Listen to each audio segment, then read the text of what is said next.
Elles étaient 70 petites et moyennes entreprises à être sélectionnées dans le cadre de la première phase du projet Agon au Bénin. Pour en arriver là, il aura fallu à chaque PME élaborer un business plan qui a permis aux partenaires de leur apporter un appui technique et financier. Notre objectif, en fait, c'est de permettre aux PME, coopératives et associations d'accéder au financement à travers un renforcement des capacités en gestion financière, à travers en fait une facilitation des relations entre les PME d'un côté et puis les institutions financières. Essayer de rétablir la confiance qui a cessé d'exister.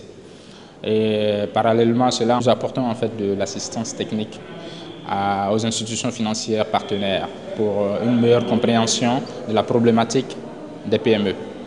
Donc on peut dire grosso modo que les objectifs ont été atteints.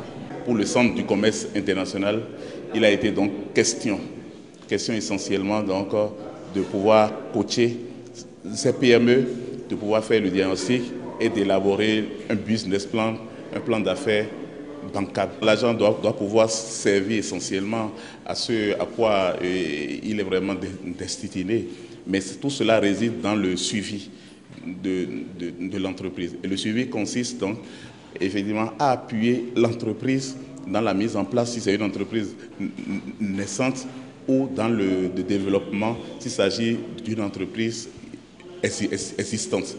Donc depuis que le financement est accordé, il faut donc pouvoir être en contact permanent avec les dirigeants de ces entreprises bénéficiaires pour les orienter, pour recentrer et cadrer. Le projet Agon, qui s'occupe essentiellement de la promotion de la filière ananas au Bénin, vise entre autres objectifs à favoriser l'accès des PME qui s'investissent dans ce secteur à un meilleur financement de leurs projets. À travers cette première phase du projet Agon, la qualité de l'ananas béninois est connue et appréciée même au-delà des frontières nationales. Les exportateurs qui nous ont accompagnés, que ce soit au Niger ou au Burkina ou au Maroc, ont compris que le marché pour l'ananas du Bénin, surtout nos deux variétés, c'est-à-dire le pain de sucre et la cayenne lisse, ces deux variétés de produits ont vraiment des marchés assez vastes qu'on peut exploiter. Les Américains sont intéressés, vous savez, dans le cadre du système AGOA, et vu la notoriété de ces produits, on a déjà des contacts et on voudrait mettre en rapport les producteurs et les exportateurs qui vont rencontrer et discuter avec deux experts américains qui se sont fait annoncer et qui seront là dans les premiers jours de l'année 2012. Cette cérémonie de certification des conseillers en gestion financière des petites et moyennes entreprises a également consacré leur mise en réseau. Cette première phase du projet Agon a visiblement comblé leurs attentes. Je pense que ce projet-là est en train de faire son chemin et pourra quand même aider les acteurs de la filière ananas à promouvoir leurs produits. Globalement, on peut dire que nos attentes sont comblées par rapport au projet Agon, dans la mesure où nous avons la chance également de subir, disons, une certaine mise à niveau, ce qui nous a permis d'aplanir un peu nos connaissances en matière de gestion financière adaptée au travail que nous avons à faire.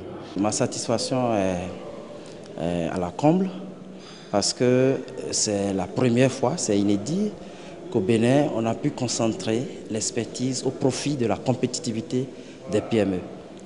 C'est la première fois qu'on a rassemblé plusieurs expertises, jeunes expertises, expertises expérimentées, âgées, pour partager et échanger les compétences. Et c'est la première fois aussi qu'on a vu une structure venir mettre de moyens au profit des PME par le truchement des consultants. Le rendez-vous est donc pris pour la deuxième phase qui se tiendra en 2012 avec l'espoir qu'elle portera plus d'innovation pour le bonheur des différents acteurs et partenaires du projet Agon.